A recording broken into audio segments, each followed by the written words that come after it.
আমাদের ভগবানকে প্রয়োজন হয় কেন? এই প্রশ্ন নিয়ে চিন্তা করলে বোঝা যায় যে আমাদের এমন কিছু প্রয়োজন আছে যেগুলি আমরা নিজেরাও পূরণ করতে পারি না এবং জগৎ সংসারের দ্বারাও পূরণ হওয়া সম্ভব নয়। দুঃখ দূর করার জন্য এবং পরম শান্তি লাভ করার জন্য আমাদের ভগবানের প্রয়োজন নেই। কারণ আমরা যদি কামনাগুলি সর্বতোভাবে পরিত্যাগ করি, তাহলে সতই আমাদের দুঃখ দূর হয়ে পরম শান্তি প্রাপ্ত হওয়া সম্ভব হয়। ত্যাগাৎ শান্তিরানন্তরম, অর্থাৎ আমরা মুক্ত হয়ে যাই। পরম প্রেম প্রাপ্তির জন্যই আমাদের ভগবানকে প্রয়োজন।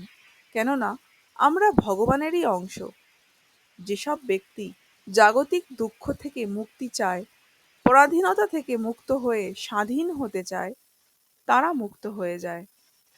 কিন্তু যারা জগৎ সংসারে দুঃখ পেয়ে মনে করতে থাকে যে আমার যদি কেউ আপনজন হতেন, যিনি আমাকে তাঁর শরণাগত করে বুকে টেনে নিয়ে আমার দুঃখ, শোক, পাপ, অভাব, ভয়, নিরসতা ইত্যাদি দূর করবেন, তারা ভক্তি লাভ করে।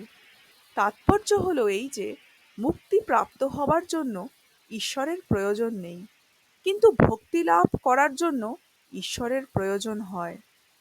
মানুষ যখন জানতে পারে যে এই বিরাট জগৎ সংসারে, অনন্ত ব্রহ্মাণ্ডে কোনো বস্তুই নিজস্ব নয়, কিন্তু যার একাংশে অনন্ত ব্রহ্মাণ্ড অবস্থিত, তিনিই একমাত্র আপন, তখন তার মধ্যে ভগবানের প্রয়োজন অনুভূত হয়।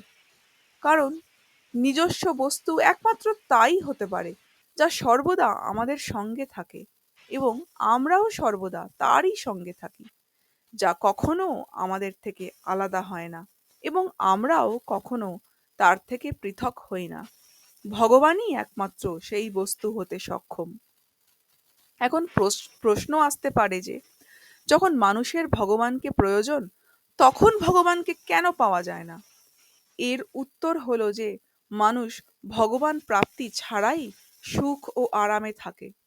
তাই সে এই প্রয়োজনকে ভুলে যায়। সে প্রাপ্ত বস্তু, যোগ্যতা এবং সামর্থ্যতেই সন্তুষ্ট থাকে। যদি সে ভগবানের প্রয়োজনীয়তা অনুভব করতে সক্ষম হয়, তাকে ছাড়া শান্তিতে থাকতে না পারে, তাহলে তার ভগবান প্রাপ্তিতে বিলম্ব হয় না। কারণ যা নিত্য প্রাপ্ত, তাকে পেতে দেরি হবে কেন? ভগবান তো গাছ নয় যে আজ গাছ পুঁতলাম আর কয়েক বছর পরে ফল পাওয়া যাবে। তিনি তো সর্বদেশে, সর্বসময়ে, সর্ববস্তুতে, সর্বাবস্থায়, সর্ব পরিস্থিতিতে একইভাবে বিদ্যমান। আমরাই তার থেকে বিমুখ হয়ে থাকি। তিনি কখনো আমাদের প্রতি বিমুখ হন না।